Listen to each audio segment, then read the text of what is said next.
Et bonjour à tous et bienvenue pour une nouvelle vidéo au hashtag festival. Et là je suis entouré de plein beau monde quand même, franchement là.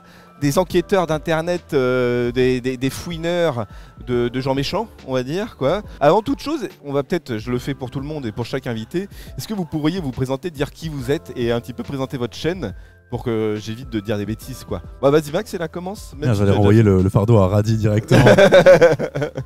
Non, du coup, genre, je fais des vidéos sur ma chaîne YouTube depuis, je sais pas moi, 5-6 ans, un truc comme ça. Et je parle, comme t'as dit, de personnes qui ont une morale assez défaillante. Et je démontre ce qu'ils font de pas bien et je demande aux gens de faire attention par rapport à ce genre de comportement. Principalement, c'est ça. D'accord. Alors, pour ma part, moi, je suis Sandoz. J'ai une chaîne YouTube où je casse de l'arnaque. Donc moi c'est le Radier, je parle en fait tout ce qui est d'arnaque d'influence, donc ça peut être soit youtubeur ou alors star de télé-réalité, surtout en ce moment. Il y a pas mal de travail, donc je pense que je vais pas être au chômage d'ici. Ouais non, il y aura pas de chômage je pense de mon côté. Donc voilà, c'est tout ce qui est déviance de l'influence quoi, plus ou moins. C'est très large. Oui. Voilà. J'avais posé la question à Maxella l'année dernière justement sur pourquoi, qu'est-ce qui vous a pris de lancer une chaîne, d'essayer de fouiner des trucs comme ça. Maxella m'a répondu avec une référence au grand détournement. C'était quoi déjà? C'était j'aime pas les voleurs et les fils de pute, un truc comme ça. C'était une bonne réponse, mais bon, il faut quand même faire la démarche à un moment donné de lancer une chaîne, de faire les démarches un petit peu pour faire tous ces trucs là. À un moment donné il faut se pousser quoi, il faut se donner les moyens aussi de créer du contenu sur internet justement pour fouiner, pour faire des trucs comme ça. En fait, quand vous avez fait votre première vidéo, c'était quoi le but derrière? Râler, moi c'était râler, clairement, genre la première râler. vidéo j'ai râlé genre pendant 10 minutes sur une vidéo qui m'embêtait un peu, c'est juste... Vraiment il n'y a pas beaucoup de fond à ma première vidéo. Oui mais après derrière tu t'es professionnalisé. Si je me suis dit genre tiens, peut-être genre des trucs un peu plus intéressants, un peu plus importants que quelqu'un qui se plaint en vidéo, parce que je me plaignais de quelqu'un qui se plaignait en vidéo, tu vois, donc c'est... Oui. Et vous de votre côté Alors de mon côté, c'est très similaire en fait à Max. Pareil, mais les débuts de mes vidéos, c'était je me plains de telle ou telle chaîne, de choses que je trouve anormales, que je n'aime pas. Au bout d'un moment, on tourne vite en rond et c'est là en fait que je me suis tourné dans tout ce qui est arnaque d'influence, youtubeur, star de télé-réalité, parce qu'il y a tellement de choses à voir. Donc là, avant, c'était plus... Au début de mes vidéos, c'était plus j'aime pas ça, et maintenant j'essaie en tout cas de faire un travail d'investigation. Donc j'essaie de parfois, pour certains sujets que je maîtrise pas, de m'entourer d'experts, d'avocats aussi. Là prochainement, si tout se passe bien, il y aura un feat avec la DGCCRF, donc la répression des fraudes, parce qu'un influenceur a fait deux bonnes bêtises il y a quelques mois. Donc voilà, j'essaye de creuser plus maintenant, d'aller plus loin quoi. Alors pour ma part, moi j'étais pas du tout dans les arnaques. J'étais dans une radio locale à l'époque où je faisais des canulars téléphoniques parce que je m'inspirais de Jean-Yves Lafesse, Raphaël Mesrahi, etc. Et du coup, un jour, j'ai été indirectement arnaqué. Donc ma femme elle a failli subir une arnaque et du coup, j'ai fait une vidéo pour expliquer un peu les méthodes. Et comme j'ai des compétences plus ou moins en informatique, je me suis dit bon, pourquoi pas filmer tout ça et mettre ça sur internet. Et c'est à ce moment-là, en fait, quand j'ai posté la vidéo, j'ai vu que l'engouement qu'il y a eu par rapport à cette vidéo-là. Je me suis dit ok, compétences en informatique, matière à faire quelque chose. Pourquoi pas mettre en garde les gens contre les arnaques qu'on peut trouver sur internet, etc. Et tout est parti de là. Non mais justement en termes de crédibilité, justement, vous avez fait aussi par exemple un documentaire avec France Télé ou je sais plus qui, un truc comme ça. TF1, justement, et là c'est quand même une grosse marque de crédibilité. Ça vous a permis aussi derrière, Radi et toi, de proposer un vrai beau contenu en fait, très on aurait pu faire mieux. Production quoi. On aurait pu faire mieux. On nous a vendu du rêve parce qu'on devait rencontrer des gens plus ou moins sérieux, le ministre de la communication sur place, on devait faire une arrestation, etc. Sauf qu'une fois on est arrivé sur place, on a acheté des matériels de fou pour pouvoir aller filmer et proposer des belles images sur YouTube, etc. Et on s'est retrouvé en fait à faire que du contenu pour TF1. Donc on se levait à 7h du matin jusqu'à 19h le soir, on faisait du contenu que pour TF1 et nous on avait seulement une petite demi-heure ou une heure le soir pour faire du contenu pour nous et proposer ce qu'on propose d'habitude sur nos chaînes respectives. D'accord, ok. Après bon, malgré ça c'était quand même très formateur parce que c'était la première fois qu'on allait vraiment littéralement sur le terrain, tu vois, là on pouvait pas être plus proche, donc c'est quand même une bonne expérience, mais c'est vrai que on aurait pu faire mieux, mais bon, voilà, c'était quand même quelque chose de... C'est TF1 qui est venu vous voir ou c'est vous qui êtes venu voir Ouais, alors en fait, pour la petite histoire, c'est TF1 qui est venu vers Sandoz, Sandoz est venu vers moi du coup, et je me suis incrusté, clairement, il m'a dit ouais vas-y, ça te dit en fait de venir avec moi, j'étais en train de jouer à Minecraft à ce moment-là. J'étais en train de casser des cuves et il me dit ouais vas-y viens on vient à Abidjan et tout. Et ouais j'ai vu une super occasion en fait parce qu'effectivement après quand tu passes à la télé, ouais ça peut ouvrir des portes. Ouais, Clairement ça ouvre des portes. Comme tu disais c'est un peu plus de crédibilité pour nous de notre côté. Moi de mon côté quand je m'approche de certains organismes d'État je me dis oui bonjour je suis le Radier. Vous êtes qui tu vois. Donc ouais c'était quelque chose de bien. Et là du coup par rapport à vos enquêtes c'est fatalement orienté autour des nouvelles technologies d'internet etc. Et j'ai l'impression que c'est quand même plutôt les vieux en fait, les vieilles générations, ceux qui ne connaissent pas forcément internet qui se font alpaguer en fait par les brouteurs, par les arnaqueurs etc. Est-ce qu'à un moment ça va continuer toujours et encore? Ou est-ce qu'à un moment donné, soit les gens vont être informés et donc du coup vont plus se faire arnaquer, soit les arnaqueurs vont toujours trouver de nouvelles méthodes quoi. Ils vont toujours trouver de nouvelles méthodes, je pense. Les arnaques, ça a une durée de vie. Typiquement, tu vois plus d'arnaques avec marqué genre tu es le millionième visiteur sur site parce que maintenant tout le monde sait que c'est faux, tu vois. Ouais. Au moment quand on saura que par exemple que le CPF, quand tout le monde saura que ça marche pas comme ça passera à autre chose. Mais il y aura toujours des trucs dont il faudra se méfier parce qu'il y a toujours des gens qui sont assez malins pour trouver des stratagèmes. Ouais, c'est ça. C'est de plus en plus évolué.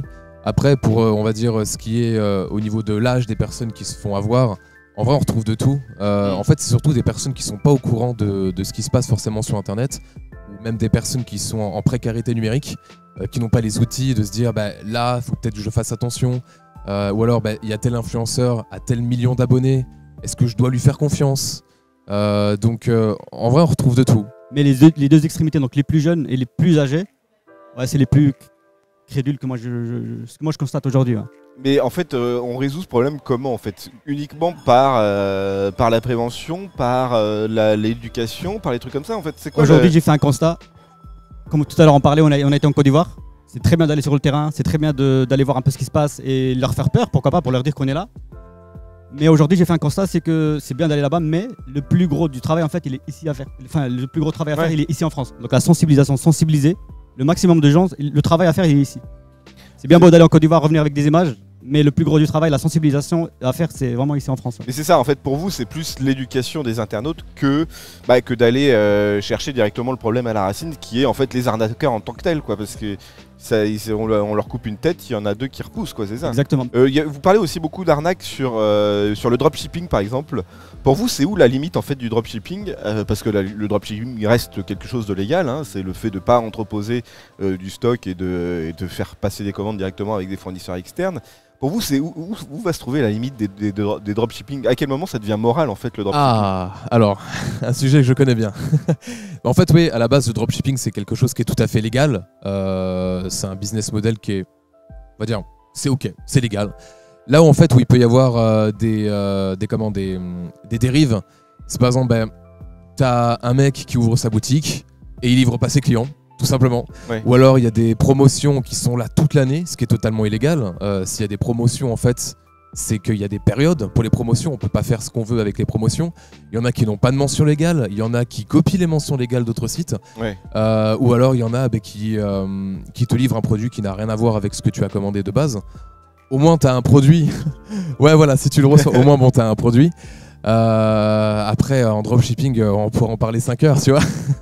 Non mais parce que je te dis, pour moi la limite elle est un peu fine parce que comme le dropshipping est quelque chose de légal et que fatalement il y a des plateformes comme AliExpress qui te proposent des montres à 2 balles et dans l'idée tu peux t'en foutre et les vendre à 40-50 balles avec une marge d'enculé quoi, mais en fait il faut une plus-value. Par exemple, ok, tu achètes ta montre admettons à 2 €, tu la revends à 35, pourquoi pas, mais qu'est-ce qui justifie le fait que tu la revends à un prix pareil? Est-ce qu'il y a un SAV? Est-ce que tu peux avoir du coup SAV, des réparations? Est-ce qu'il y a vraiment, je sais pas, par exemple, tu as un produit qui n'est pas traduit? Est-ce qu'eux ils font la traduction, ce genre de choses? Est-ce qu'il y aura aussi plus tard des locaux? Faut vraiment en fait, faut justifier le prix en fait. Oui. C'est ok, ta montre, je l'ai, admettons, je peux l'avoir en un peu moins de temps que sur certains sites, plus cher, mais pourquoi? Et il y en a en fait qui mettent une plus-value. Enfin, il y en a qui mettent un prix plus cher, mais qui n'apportent aucune plus-value. Ouais. Et c'est ça le problème en fait. Je veux bien acheter ta montre, mais dis-moi pourquoi est-ce qu'elle vaut autant? Là, il y a eu une affaire récemment, je sais plus comment s'appelle la meuf là, Mais qui est une boîte de. Tu sais, une influenceuse qui gère les influences.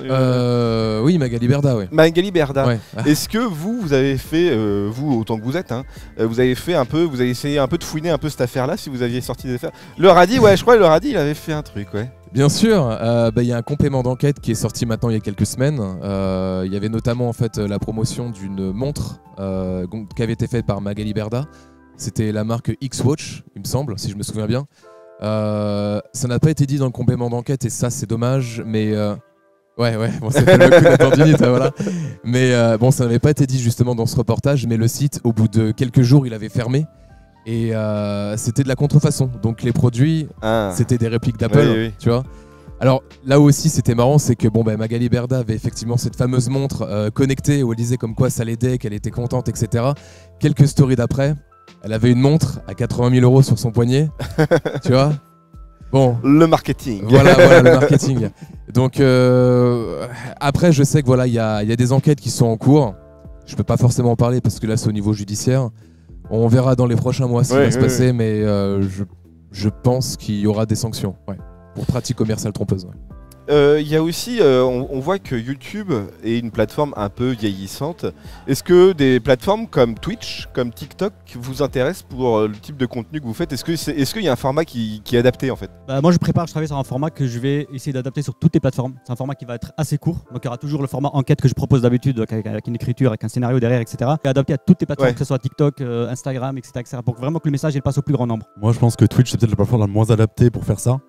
Dans le sens où ce qu'il faut qu'on monte, c'est un truc dont on est sûr du résultat. Faut pas qu'on mette des erreurs, faut pas qu'on puisse se tromper. Et Twitch, c'est du direct.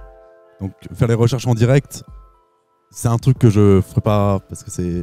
On se trompe, on montre un truc qui faut pas, les gens, genre, quitte à ce moment-là du stream, ils partent avec le truc qui peut pas partir, quoi. Non, mais après, c'est pas forcément sur le résultat qu'on va s'intéresser, mais plus sur la démarche, la méthode. Par exemple, de recherche, les trucs comme ça.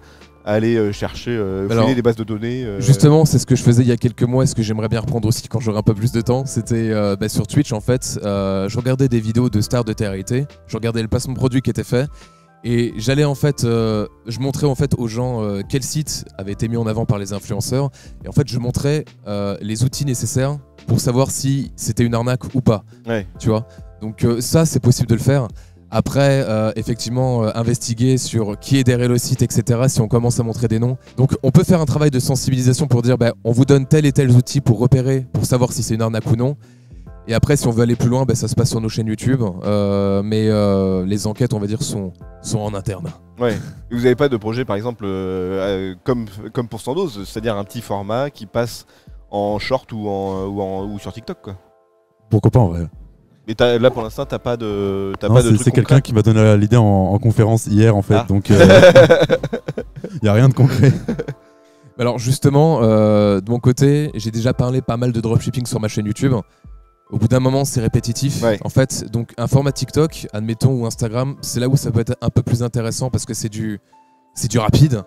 Ouais, voilà, c'est du one shot et je pense qu'effectivement, ça peut être un peu plus adapté, sachant que des arnaques de mauvais dropshipping, j'entends bien. Il y en a quasiment tous les jours. Donc il y aurait clairement du contenu à faire, surtout que c'est un nouveau public à viser. Parce que les personnes qui regardent TikTok, Instagram, c'est pas forcément les mêmes personnes qui regardent YouTube. Donc il y a du travail à faire, clairement.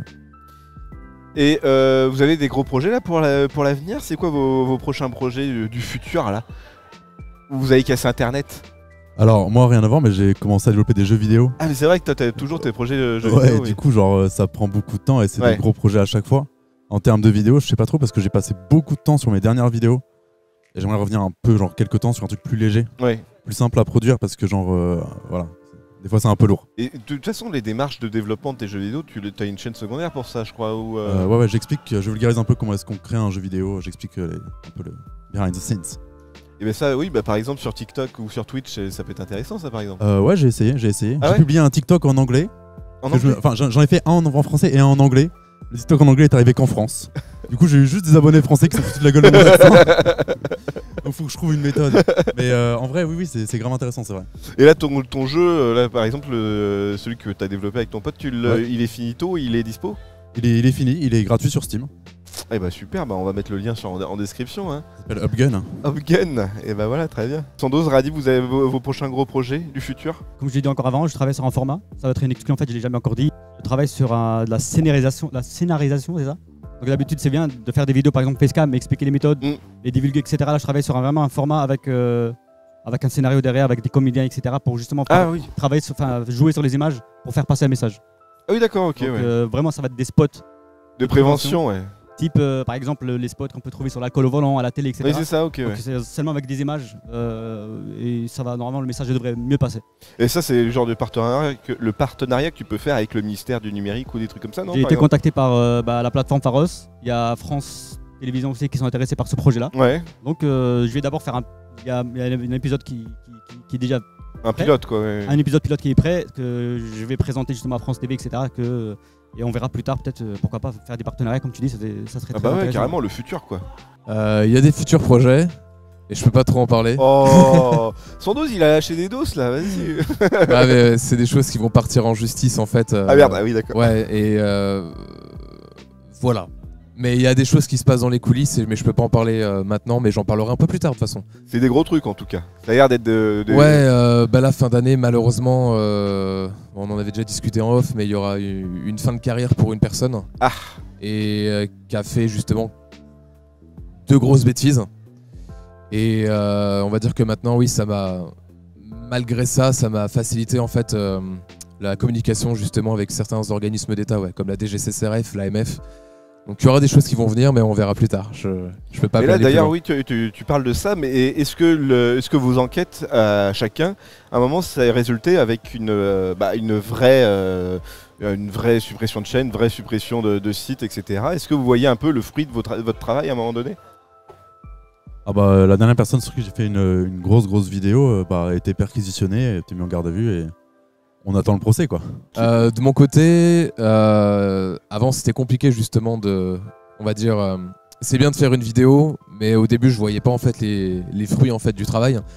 Mais là maintenant depuis quelques mois, de tout ce qui s'est passé avec justement Magali Berda et le rappeur Booba, ouais, ça, je pense que à la sortie d'une vidéo maintenant ça ira un peu plus loin, ouais.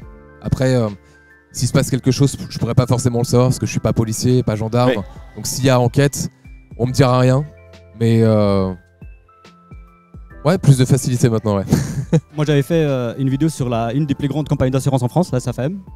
Je dis le nom, de toute façon. Ils ont été condamnés pour ça, pour des pratiques commerciales trompeuses. Et ils ont fini par se manger une amende à 10 millions d'euros d'amende, enfin 12 millions d'euros. Donc ça a fait quand même bouger les choses. Et là on se dit qu'il y a des résultats derrière et Oui, c'est ça. ça sert à quelque chose quand même. Et merci en tout cas beaucoup d'être venu Merci à parler, toi pour l'invitation. parler de ce que vous faites. Vous avez des chaînes de toute façon qui sont exceptionnelles. Je suis abonné à vos 3 chaînes, donc vous avez quand même beaucoup de chance. Hein. Ouf, merci beaucoup. Mais en tout cas, c'est hyper important ce que vous faites. Et puis, vous faites quand même un travail de qualité. On peut le dire. C'est vrai. C'est vrai. J'approuve. Et merci beaucoup et au revoir.